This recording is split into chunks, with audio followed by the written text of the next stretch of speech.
রাজধানীর ফার্মগেটে খুলে পড়া মেট্রো রেলের বেয়ারিং প্যাডের আঘাতে নিহত আবুল কালামের দাফন তার গ্রাম শরীয়তপুরের ঈশ্বরকাঠিতে হয়েছে। প্রিয়জনকে হারিয়ে তার পরিবার এখন শোকে কাতর। কালামের এমন করুণ মৃত্যু মেনে নিতে পারছে না পরিবারটি। ঘটনার সুষ্ঠু বিচার এবং ন্যায্য ক্ষতিপূরণ চেয়েছেন স্বজনরা। শহীদুল ইসলাম পাইলটের তথ্য ও ছবিতে প্রতিবেদন। 4 গুণ শক্তিশালী এনজাইম ও অধিক ফেনা সমৃদ্ধ অরিক্স সিলভার ওয়াশ মাত্র 70 টাকায়। আর দেখা হবে না কথা। তাই শেষ বিদায়ে প্রিয় মানুষটির জন্য স্বজনের করুণা হাজারি। মেট্রো দুর্ঘটনায় নিহত আবুল কালাম আজাদের বাড়ি শরীয়তপুরের ঈশ্বরকাঠিতে। দাখিল মাদ্রাসা মাঠে তার জানাজায় অংশ নেন এলাকার মানুষ, আত্মীয় স্বজন সহ প্রশাসনের কর্মকর্তারা। এরপর নাড়িয়া উপজেলার সদর পৌর কবরস্থানে তাকে দাফন করা হয়। তার এমন করুণ মৃত্যুতে শোকের ছায়া পুরো এলাকায়। সরকারের কাছে একটা অনুরোধ থাকবে আমার, যাতে ওর বাচ্চা দুইটার ভবিষ্যৎ হয়, আর কিছু না।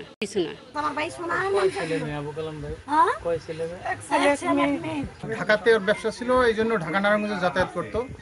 আজকে টেলিভিশনে খবর পাইয়া আমরা জানতে পারলাম যে আবুল কালাম আজাদ মেট্রো রেলের স্প্রিং ওখান থেকে পড়ে ওর মাথায় আঘাত করে ও ওখানে মারা যায়। চাকরির সুবাদে নারায়ণগঞ্জের পাঠানটুলি এলাকায় স্ত্রী ও 2 সন্তানকে নিয়ে বসবাস করতেন আবুল কালাম। স্বামীর মৃত্যুতে ভেঙে পড়েছেন স্ত্রী আইরিন আক্তার প্রিয়া।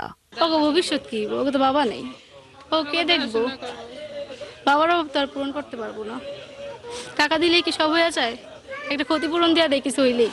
স্বজনরা জানান, খুবই পরিশ্রমী ও ভদ্র ছিলেন কালাম। মর্মান্তিক এই ঘটনার জন্য মেট্রো রেল কর্তৃপক্ষকে দায়ী করে ন্যায্য ক্ষতিপূরণ ও ঘটনার সুষ্ঠু বিচার চেয়েছেন স্বজনরা। নাতিন আছে একটা, আমার ভাইয়ের বেটি আছে, এরা যেভাবে চলতে পারে হে বস্তা সরকার করে দেব। আত্মীয় স্বজন যারা জানা আছে সবার ভালো জানতে হয়। নিহতের জানাজায় অংশ নিয়ে প্রশাসনের পক্ষ থেকে নিহতের পরিবারের পাশে থাকার আশ্বাস দেন কর্মকর্তারা।